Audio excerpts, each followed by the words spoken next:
این هفته خبر تو خبر داره براتون. از بید ولایت و تب و لرزش از به راه افتادن باد ضد بنیادگرایی. بز قندی یه موضع‌گیری درباره وقایع فرانسه بکن ببینیم چی تو چنتته. تشخیص درست همون تشخیص امام در قضیه سلمان رشدی بود. این بز قندی در حالی داره به فتوای امامش دخیل میبنده که بزبیاری های نظام تو سیاست خارجی شهره خاص و عام شده.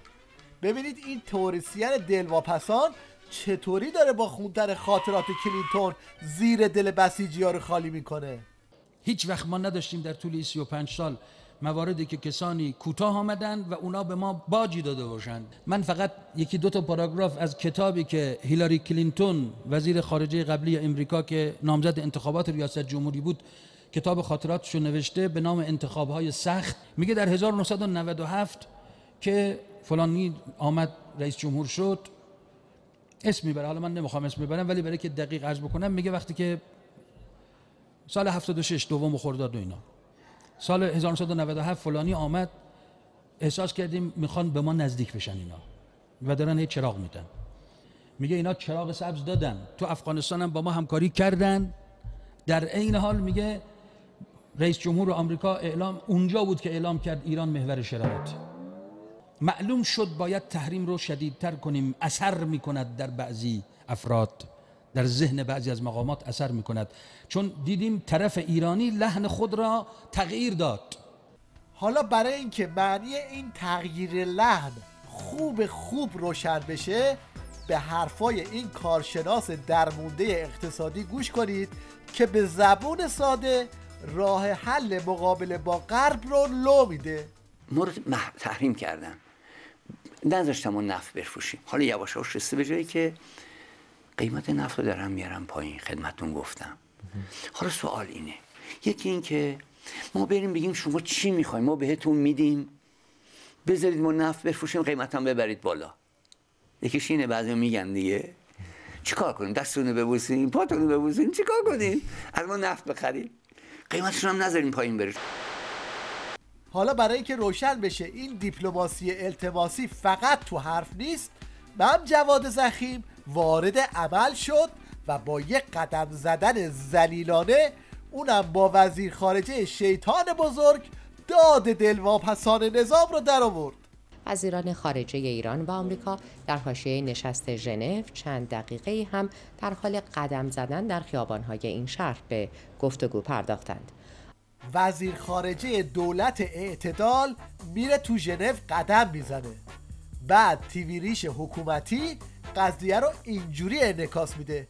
دیگه خودتون دوز وحدت تو نظام رو بسنجین. وزیران خارجه ایران و آمریکا که برای دیدار در مورد مذاکرات هسته‌ای در شهر ژنو سوئیس به سر میبرند، دیروز دقایق رو با هم در حاشیه خیابون پیاده رو با هم قدم زنان رفتن. احتمالاً هوا 2 نفره بوده، با هم قدم زدن. مقداری آقای کری با آقای ظریف بسه پیشنهادی من حتما در این جور قدم زدن‌های 2 نفره، چون جنبه سیاسی بالاخره داره، حتما مواظب چاله چوله‌های تو مسیر باشن. مواظب طرف آمریکایی در این قدم زدن‌ها باشن. بعد چیز یک دفعه یک پشت پای، یک سکندری رفتیم اینا. خلاصه کلام این که باندای مختلف نظام ولایت تناب مذاکرات رو دست گرفتن و در 2 جهت کاملا مخالف دارن میکشنش. آخر و عاقبت این تناب کشی از همین الان معلومه.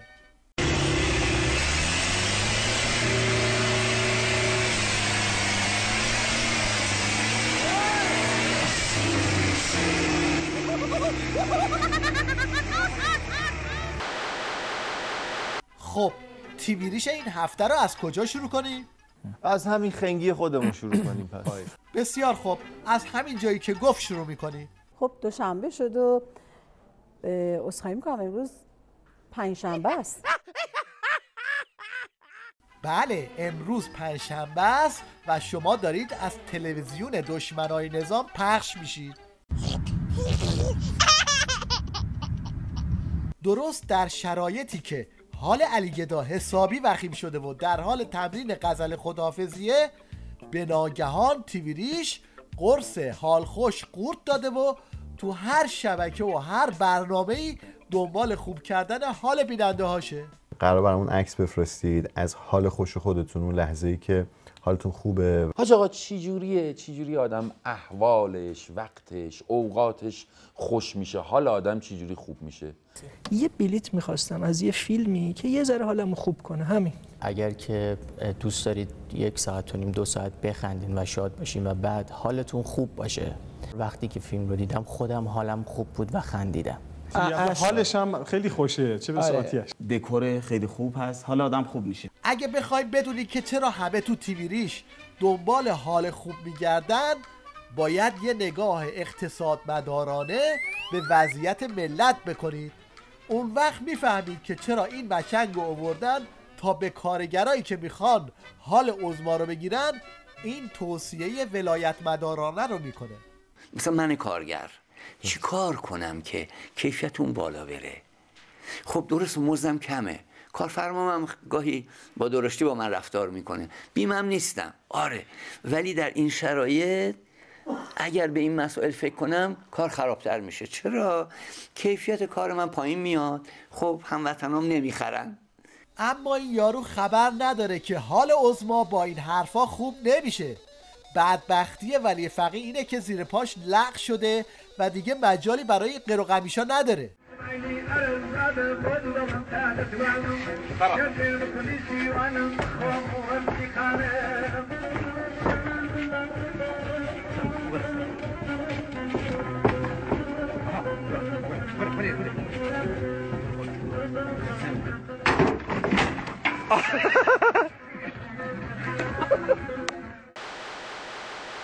در بچنگستان این هفته باز هم با ویژگی‌های آخوندهای حکومتی از زبون خودشون آشنا میشیم.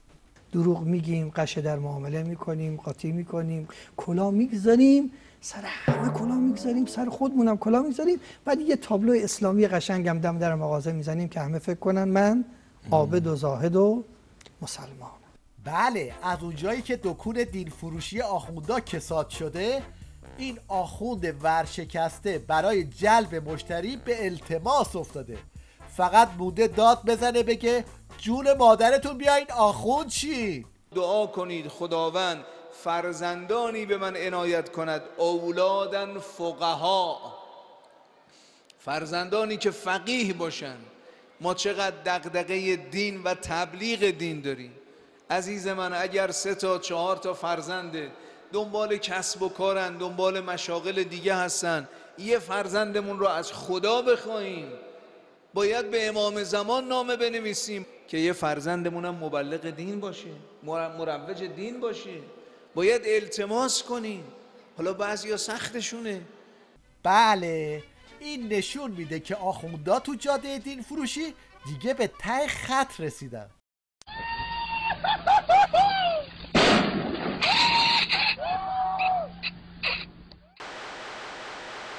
یک اظهار نظر علمی از حجت الاسلام فازمتر. چرا سجده میکنیم؟ اخیراً دانشمندان میگن وقتی ما سجده میکنیم سر به زمین میذاریم، اون جنبه‌های الکتریسیته منفی انسان به زمین منتقل میشه. اینها نکاتی است که فهمیدن. اینم یه برنامه جوکگوییه. توش این آیت الله جوکر رو آوردن تا با گفتن چند خاطره از امامش برنامه رو تکمیل کنه. یه خدمتکاری داشت امام به اسم حاج علی آقا، پیرمردی بود. حضرت امام بهشون گفته بودن سلام علیکم و رحمت الله. خب این پیرمرد بی سواد بود، جوابی نداشت بده.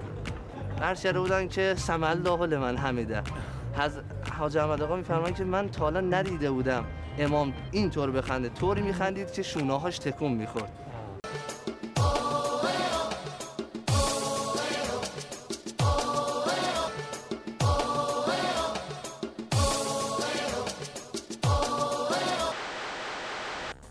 چاپلوسی مدل 2015 تو سفرهای استانی برای رنگ کردن شیخفری و کش رفتن سهم بیشتری از بودجه برای جیب‌های گشادشون. رئیس جمهور محترم، محبوب و دوست داشتنی، نشسته تیر عشقت در دل، دلم ناید کشم تیر تو از دل. امانت با دل مفتون سپردی که باشی تا همیشه در مقابل. یه عده از دزدای حکومتی هم اومدن پولشون رو به رخ بکشن و یه پوزی بدن. رفتن تو برج میلاد یه همایش تبلیغاتی بذارن، اما نمی‌شود با برنامه‌ریزی مناسب با دیدگاه‌های بلند مدت انشاءالله مسائل کشور رو برطرف کرد. خلاصه مسائل کشور داشت حل میشد که این پاورپوینت یک هویی لج کرد و هنگ کرد و جلوی حل مشکلات رو گرفت. هر موقع این سیستم درست شد کشور درست شد. برج میلاد که ما الان مهمانشون هستیم تا لحظه آخر، یک قرون آخر رو سر به دنبال کرد، ما رو گرفت که اگر 1 ریال رو ندید پشت در میمونید. و ما به هر آب آتش زدیم، این برج را پولشو دادیم و این اجاره کردیم با تمام و کمال. امروز یک لپتاپ بسیار ساده که دست هر بچه محصل الان تو خونه هست اینجا کار نمیکنه. عشق باید پادرمیونی کنه تا آدم احساس جوونی کنه. ایستگاه رادیویی سرخود، بقیه‌شو خودتون ببینید. با جدایی ها زندگیم سرابه، عشق منم دیگه بی جوابه. وای نگو نگو نگو زندگیم تباهی، دیگه زندگی برای من که به نیله ها. What you below me get this sour love, what you below me get this sour love. I'll be the love you to sur with the ba ha ha ha pa pa pa pa pa pa ha ha ha.